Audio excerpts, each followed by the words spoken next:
Azora Plus. Abonnez-vous. Le premier panel, il y a déjà 2 intervenants qui sont là, très bien habillés, et surtout, elles sont le reflet de la représentativité féminine au niveau de la province, dans le monde de l'art. Sous vos ovations, j'appelle ici devant Epogracial Bahati, coach, mannequin et modèle photo. On va l'applaudir fortement, et elle va avancer à petits pas, très bien habillée cet après-midi. Très magnifique dans ses tenues. Epogracial, bienvenue. Et voilà, comme je l'ai notifié, elle ne sera pas seule. Je serai en train d'animer ce panel avec 2 intervenants. Nous avons une invitée de marque qui est ici avec nous. Aujourd'hui, elle est habillée en robe de couleur jaune. Et voici cette styliste modéliste et CEO de la marque Opoma Design. Elle s'appelle Zangazi Samba Panza Olga. On l'applaudit fortement pendant qu'elle sera en train d'avancer ici devant. Jusqu'à ce qu'elle atteigne le stage. Ah voilà, merci beaucoup. Super. Alors, Madame Olga, vous pouvez tenir le microphone.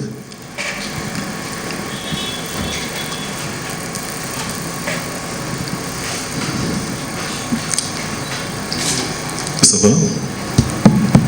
Ça va? Oui, ça va. Tout va bien, j'espère. Ça va. On va juste partager une petite réflexion par rapport à la thématique d'aujourd'hui et faire comprendre aux gens qu'est-ce qu'est l'art et la culture, et surtout lorsqu'on parle de cet art et cette culture comme vecteur du changement social. Est-ce que vous pouvez commencer par présenter votre portrait aux participants de cette conférence et dire qui vous êtes en fait? Présentez-vous en quelques lignes. Moi, je ne sais pas parler avec toi, donc voilà, je suis Madame Ngozi Samba Panza, centrafricaine. Je suis CEO de la marque Opoma.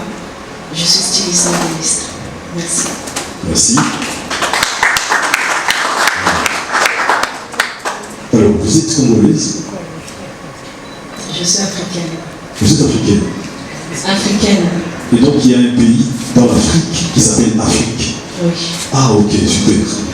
Alors, comme vous le savez très bien, ici, nous avons un thème principal que je viens dénoncer tantôt, mais il y a 2. Et le sous-thème qui vous appelle et qui veut à ce que vous puissiez apporter de la lumière, c'est dans les secteurs de la mode. Y a-t-il de la place pour tout le monde? Avant que vous puissiez vous donner votre point de vue par rapport à cette thématique, vous pouvez passer le microphone à Epogracial. Epogracial, bonsoir. Bonsoir. Tout va bien? Ouais. Très souriante cet après-midi, comme d'habitude. Voilà, alors, tu peux te présenter en quelques lignes aux participants de cette conférence. Comme il a dit avant, je suis Epogracial Bahati, je suis mannequin et coach de certaines agences de la vie. Coach de certaines agences de la vie. Alors là, tu es très sollicité. Hein? Ok, super. Alors, tu remets le microphone à Madame Olga. Madame Olga, la thématique telle qu'elle se présente était constituée une question en soi. J'aimerais commencer par vous demander, parce que je sais que vous êtes connu, vous êtes une pierre angulaire dans le secteur de la mode. On dit on va être comme Y, mais on n'a pas la volonté, on n'a pas la passion. On ne peut pas sauter de la première marche à la 10e marche. Ok. C'est pour ça que j'ai dit oui et non. Non, je vois des gens qui se disent stylistes. Ils ne sont pas stylistes. Ils n'ont pas la volonté. Ils n'ont pas la volonté de... Tout n'est pas dit. Être styliste, c'est que je suis arrivée. Mais je travaille avec les petites mains. On appelle ça tailleurs, mais ce ne sont pas des tailleurs. On les appelle des mécaniciens, des petites mains. Ils n'ont pas mon niveau. Je n'ai pas leur niveau. Il y a des choses qu'ils font que moi, je ne peux pas le faire. Malgré que j'ai étudié le stylisme. Donc, voilà. Il y a de la place, oui et non. La volonté d'abord. La passion. Parce qu'il faut aimer. Quand on n'aime pas, Déjà, en Afrique, on a l'habitude de dire, je donne d'abord l'exemple sur moi. Quand j'ai voulu faire le stylisme, dans ma propre famille, on disait, elle va devenir tailleur.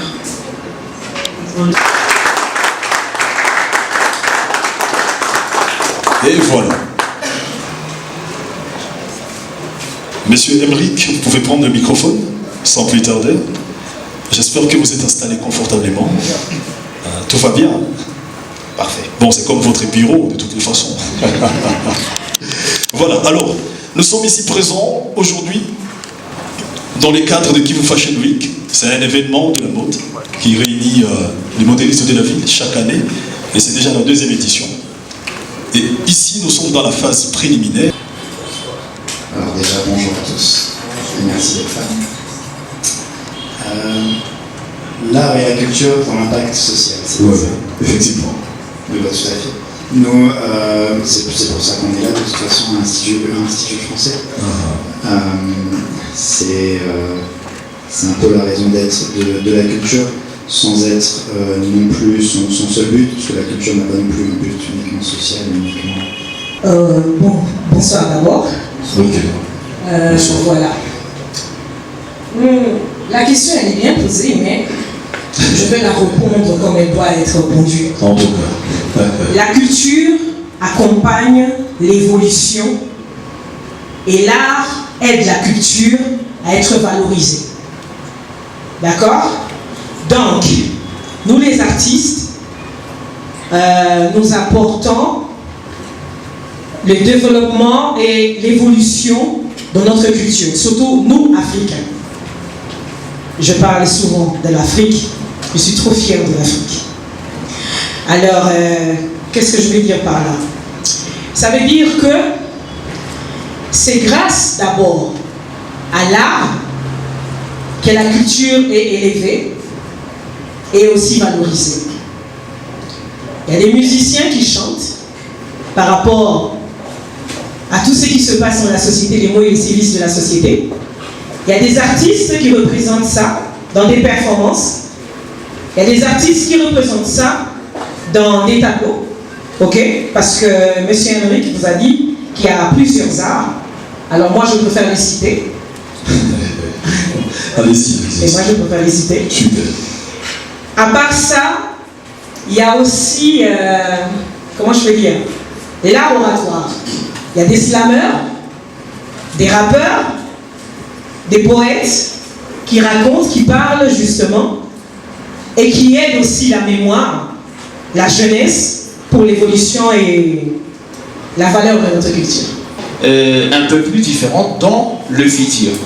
Mais si nous revenons dans votre secteur, parce que je suis sûr et certain que dans la salle il y a plus de mannequins et des stylistes, je ne suis pas trop fort dans les jargons et dans les mots dans ce domaine-là, mais moi je pense que vous êtes très important pour un changement social. Parce que ici chez nous, nous sommes dans une société qui est en train de grandir, qui n'a pas encore atteint un niveau et qui n'est pas encore à un niveau trop bas, mais qui est à l'intermédiaire et qui a besoin de gens comme vous pour apporter cet élément qui nous manque. Marque et les fabriques, ce n'est pas seulement un événement. Comment vous avez créé les boutins? Présentez-vous en quelques lignes et dites-nous comment vous avez créé les boutins. Et aujourd'hui, où en êtes-vous au fait? On vous écoute. Bonjour. Merci d'être venu si nombreux participer à ces panels. Je réponds au nom de David Goulou.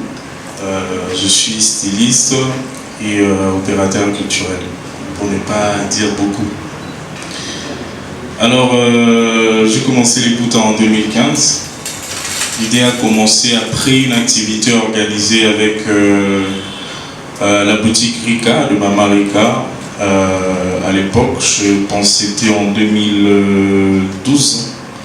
En 2012, où il fallait faire intervenir la mode à l'activité à un concert de mai 30. Et c'est par là qu'on a commencé à former nos premiers échantillons mannequins. Après là, en 2014, On s'est lancé dans l'événementiel, dont on a organisé une soirée des travailleurs, dont on voulait plus présenter la mode comme travail. C'était pas facile en tout cas, parce qu'on n'avait pas de budget, pas de soutien, aussi pas connu. Alors rien comme crédibilité quoi, parce que aujourd'hui quand tu te présentes devant un sponsor ou bien des entreprises, je parle du cas de la RDC, hein, Goma, Kinshasa et d'autres villes, il faut présenter quelque chose de crédible. On doit savoir est-ce que vraiment tu réussis déjà, ou bien qu'est-ce qui se passe, c'est quoi l'épreuve. Nous on n'avait pas tout ça, mais on avait quand même la diplomatie qui était d'aller négocier. Aujourd'hui, le restaurant est l'actuel Tango. À l'époque, c'était la Bodega. Je suis parti voir Monsieur Christian. Je lui ai dit, voilà, nous sommes une agence, on travaille dans la mode et tout. On aimerait faire une activité ici, de nommer ça soirée de travailleurs et tout. Ah, les messieurs, ils sont qu'un bon commerçant, mais ça nous apporte quoi? Nous, on vend quoi et tout. Il dit, mais premièrement, ça vous apporte la communication, de l'espace, et bien sûr nous savons que vous avez vos clients, mais nous aussi nous avons notre public qui va venir consommer et vous faire entrer de l'argent. Et déjà ce qui est à votre avantage, l'entrée sera gratuite parce qu'on n'avait pas encore les niveaux de faire quelque chose de payant. Voilà, et il nous a accepté, j'ai été assez convaincant. Et à l'époque, je n'avais même pas le moyen de faire des vêtements et tout. Il fallait chercher des tenues. Azora Plus, abonnez-vous.